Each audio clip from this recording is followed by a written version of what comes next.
Hello everyone, James here to walk through Advanced Scenario 9. Our taxpayer is Joe Lopez. He has a daughter, Josie, age 9, who he supported all year. And there are a couple things that we're going to touch on in this return. So let's go into the practice lab. And if you're starting this return for the first time, you will select Start New 2024 Tax Return, enter Joe's Social Security number, and click Start Return. I prepared this return already, so I'm going to find him in the client list and bring it up. Now, the first thing it's going to ask you when you start this return is, what is Joe's filing status? I'm going to let you figure that out.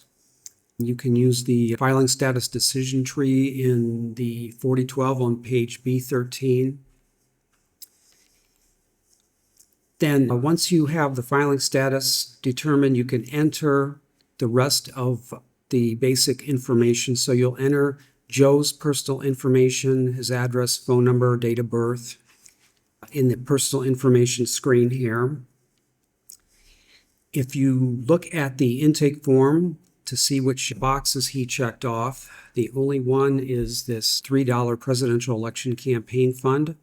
So we'll check that off, get in his address and phone number, and move on and put in Josie's information.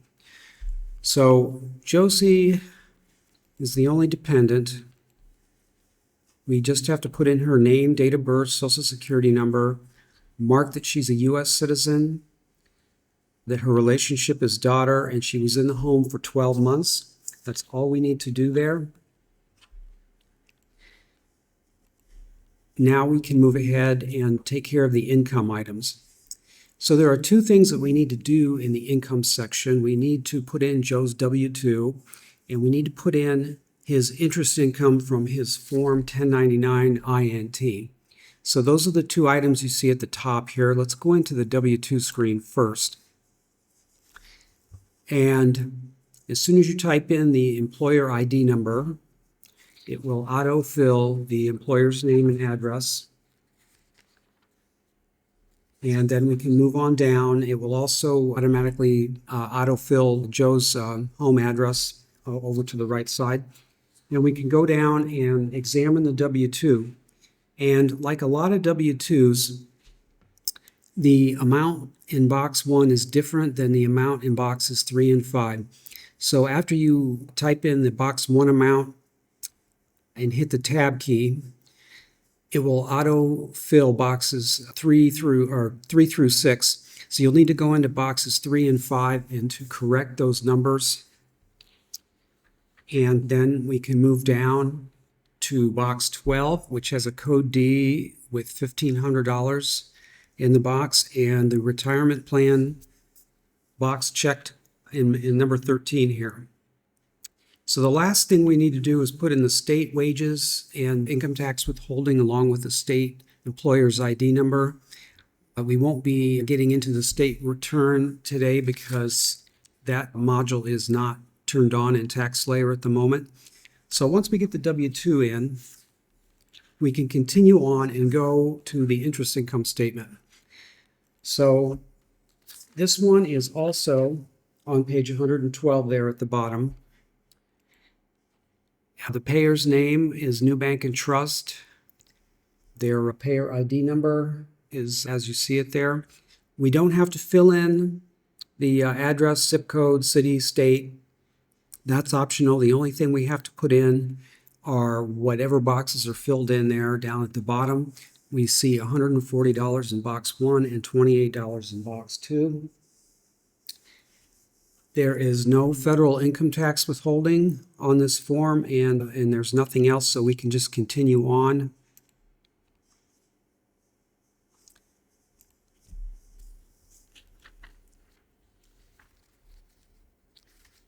So if we go into the deductions section, we see that while Joe went to work every day, he paid child care expenses. So under the deduction section there, fourth item down, credits, we can go in here and put in his child care expenses. And These are listed on page 114, where we see the statement from Southside Daycare.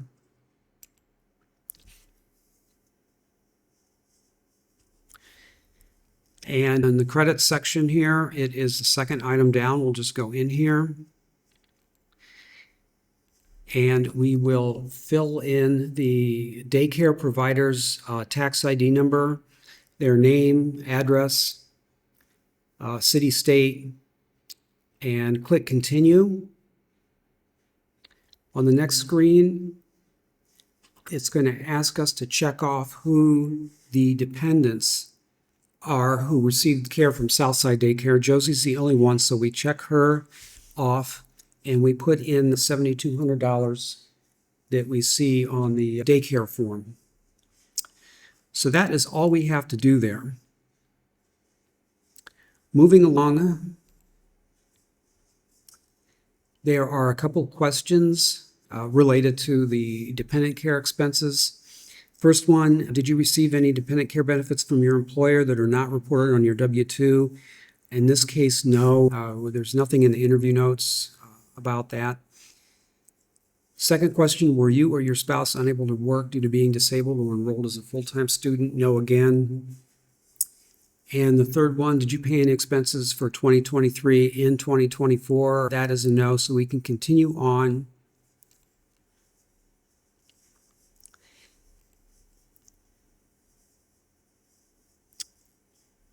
And if we just continue on now, we can address the health insurance marketplace statement on page 113.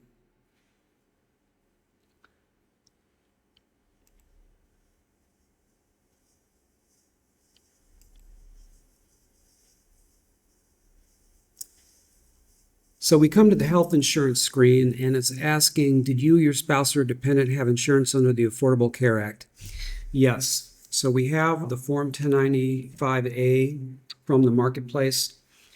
And on the next screen, it's asking us to verify our household members. If we look on the form under Part 2 there on page 113, we see that Joe and Josie are household members that are listed there. So the tax family matches the covered individuals on the form. We can just click continue. And then we have a couple questions related to this that we have to answer. The first one, are you allocating policy amounts with another taxpayer, or do you want to use the alternative calculation for year of marriage? We're just going to select none of the above. This is a potential out-of-scope issue, so just don't worry about it. You can read more about it in the 4012. The second question, are you required to repay all of your advanced premium tax credit received? In most cases, the answer is no. So that's, in this, we're going to select no. You can also learn more about that in the 4012. The third question, do all forms 1095A include coverage for January through December with no changes in monthly amounts? So we can see Part 3 that all of the monthly amounts are identical. So we don't have to enter every one of those monthly amounts in. We only need to enter the annual totals, which are on line 33. So there are 3 of them, lines 33A, B, and C. So we have 53, 52, 72, 24, and 46, 56. We can continue on. And this screen we can ignore for now. The dependent does not have any income, so we don't need to worry about this. And we cannot look at the state return. It is not available. So this brings us to the tax return summary screen, which shows the first few pages of the 1040. But what we're going to do is we are actually going to open up the PDF. So if you click on View Print Return and then click on the big button right here, it will pull up the PDF of the return. And this is what you will use to answer those, 6 questions on page 115. So question 30 is, what is Joe's most advantageous filing status? So if you follow the decision tree here on page B13 of the 4012, you should be able to figure out what Joe's most advantageous filing status is. Even if he qualifies for more than one, we want to pick the one that gives him the highest standard deduction. So that's how we determine that answer. For question 31, you will find Joe's adjusted gross income on the first page of the 1040. Question 32, Joe is eligible to claim the child tax credit. We can also find that answer on the front page of the 1040. Question 33, Joe's retirement savings contribution credit is blank. To find this answer, we have to scroll all the way to the end of the return. There is a form here at the end of the return, Form 8880, and you will find the answer to that question at the bottom of that form. Then question 34, the total amount of Joe's net premium tax credit on Schedule 3, line 9 is $696.